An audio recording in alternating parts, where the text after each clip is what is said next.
L'isolement chez les jeunes, c'était déjà un problème alarmant bien avant la pandémie. Et même si les mesures sanitaires sont levées, c'est toujours un phénomène qui est inquiétant et qui est criant en ce moment. Louis-Félix Cochon est avec nous. Il est vice-président de la Fondation des gardiens virtuels. Bonjour à vous. Bonjour. En quoi la Fondation, votre Fondation des gardiens virtuels, peut faire quelque chose pour les jeunes qui se sentent toujours isolés aujourd'hui? Écoutez, la Fondation des gardiens virtuels, on fait comme les travailleurs de rue, mais en ligne.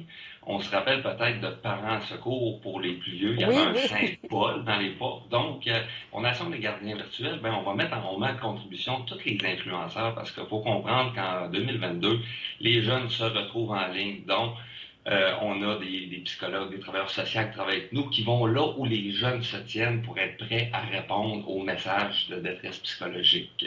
Donc, c'est une super belle initiative que je suis très heureux de faire partie.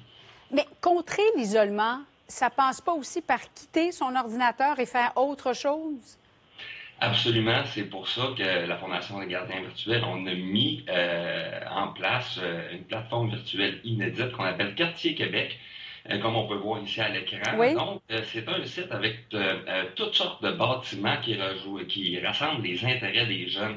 Donc, la scène pour les performances, le stade pour toutes ces compétitions, l'improvisation, génie en herbe, la galerie d'expo pour tout ce qui est visuel. Donc, j'en passe, on rassemble tout. Puis l'idée, c'est d'aller les chercher en ligne pour les ramener en présentiel et les désisoler.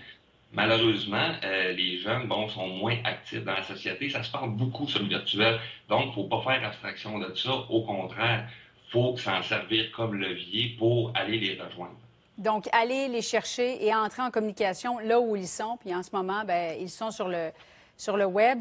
Dites-moi, pourquoi, selon vous, malgré le fait qu'on ait levé les mesures sanitaires, il y a encore beaucoup d'isolement chez les jeunes?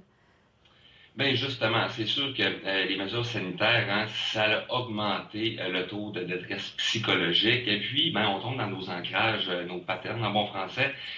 Donc, c'est dur de sortir de ça. On prend des réflexes, justement, de communiquer qu'au-delà du virtuel plutôt que de faire des rassemblements. Donc, reprendre les bonnes habitudes.